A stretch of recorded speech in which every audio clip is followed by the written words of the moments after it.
Here we are at DragonCon 2023, and I'm in the dealer's room, which is kind of noisy, but I've stopped by the booth for Shadow Alley Press, which is very successful. They've got a whole bunch of books going, and there's some of our people there. And I'm going to talk to DJ and Ellie Bodden. I got to step back here because they've got a bunch of their books. So DJ, Ellie, stand closer together. You've been married a long time. You can be closer than that. There we go. So tell us about this whole deal, setting up a DragonCon. This is what, your 5th year of doing this? It's Shadow Alley's, I think, 6th or 7th year. It's Fivefold Universe's 3rd year. Yeah. Okay. So we set up the Fivefold Universe as a separate universe. I grew up with Star Wars, Warhammer, BattleTech, Shadowrun, and others, and we wanted to get that feel of a fandom that was built up from the ground, but also had some of the grittier elements like Firefly, The Expanse, that kind of thing with the continuity, lots of books, lots of authors, but also the scope. I talked to a lot of people that I respect, including Kevin, in terms of how to set this up, because I think you can really punt this one into the stands, and you can also give yourself a lot of frustration on both sides of the publisher or the franchise holder and the author working things. So some of the things that we learned, one of the main rules we learned was learn to say no. So when you're bringing in other people in, learn to say no to them when they want to do things that are going to damage the overall plan.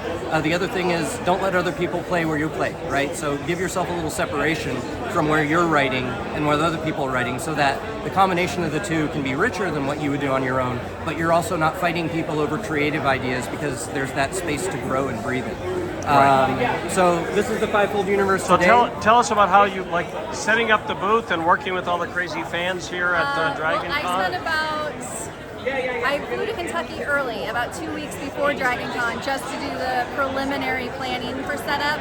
But I usually start planning this along with Jeanette, the COO of Shadow Alley, months beforehand. Usually way earlier than we even want to think about DragonCon even getting here. Planning out inventory, seeing how much we sold last year versus how much we're planning this year, finding out what authors are going to be here, because if an author is present, their books are going to sell better. Right. And then just making sure that our layout is as careful as possible. We have the whole Fivefold station here. So this is the Fivefold Universe stuff. This is your part of the display. And there we've got Jeanette playing Candy Crush on her phone. I'm not. And, it's okay. I didn't think so. We have order And there's up. Aaron Michael Ritchie, who's like selling the crap out of everything. 3 books. Look at them. 3 chunky, books. Look at those books. chunky books. And there's nouns and verbs in them. That's what makes them fat. There's no adverts. And you see the size of this booth that they've got here. This is a big setup that they have, and you get a lot of book sales, but also it's making contact and making like names for mailing lists. What is the biggest thing you guys get out of doing this kind of a big exhibit? We make so many more fans. People who've never heard of us before get to know us, and then people that were like, oh, I've seen your book on KU, or maybe I listened to your book on Audible, become rabid fans. They meet our authors, they discover this huge wide world that is Shadow Alley Press, and they realize, oh my god, I've actually loved that book and I didn't know they were from the same publishing house. And so we get a lot of our rabid fans that become constant readers from DragonCon like this. Awesome.